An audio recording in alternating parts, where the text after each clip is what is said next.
Hello and welcome to this video about matrix data structures. In this video, we'll look at some of the functions that perform simple operations on matrices, especially multiplication.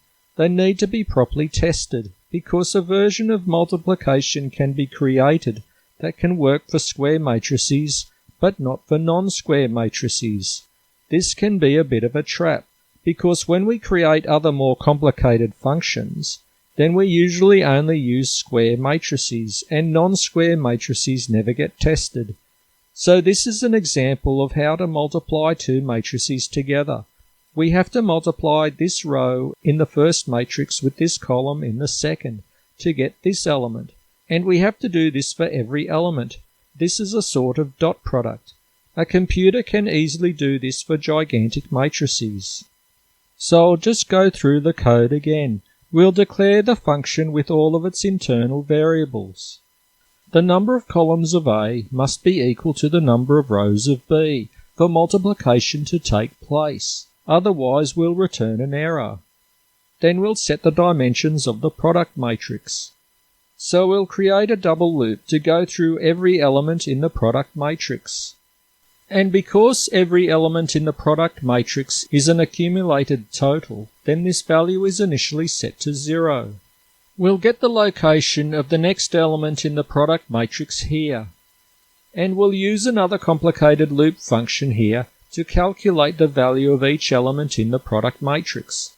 It's important that these row and column values be set correctly, especially the one in the loop circled in red, because the wrong value could make it work for square matrices and not for non-square matrices. And then we'll set the element in this product matrix here. So this is where we'll create some test data. Two matrices are created with dimensions so that they can be multiplied together. Then we'll fill them up with random numbers. So this is a second multiplication function that we'll use to compare results with the first multiplication function. It looks very unintelligently made and only works for matrices with one set of dimensions, but it is good as a testing function. This is another more flexible multiplication function that we can use to test another set of matrices. It uses loops, so it doesn't have a lot of repetitive statements, although it's still restrictive. It multiplies row and column vectors together that are 5 elements long. And here's still another multiplication testing function. It multiplies row and column vectors together that are 7 elements long. So this is the function that tests this multiplication function. Each loop does 1,000 tests, which goes quickly. This function called testData creates the two matrices that will multiply together. And these functions multiply them together in two different ways. Then it uses the equal function that tests if they are equal, and if they aren't, then the function isn't working and needs to be debugged, and an error is displayed. And in this second part, we'll test this function for a different shape of matrix. And here is still more of this test function. Each loop does 1,000 tests, which goes quickly. And this is the add function. This quantity marked in red has to be correct for it to work.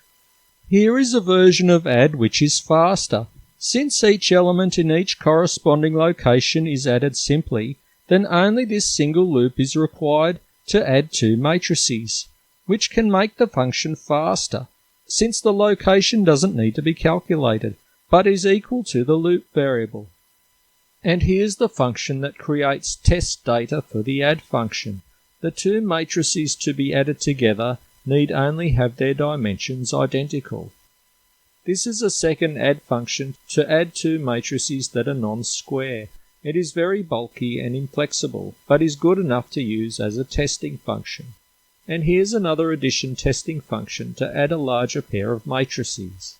And this is the main testing loop, which creates new data and tests this data on the add function to see if it's correct.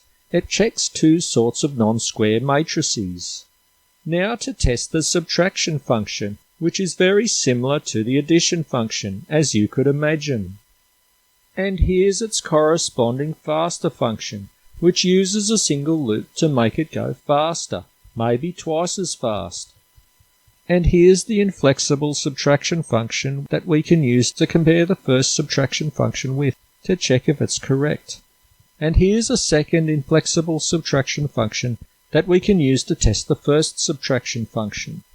And here's the testing function that contains the main loop. We can test 2,000 different cases quickly.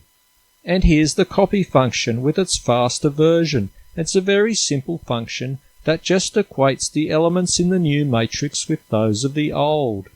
And here are the two other copying functions that we'll use to test the copying function with.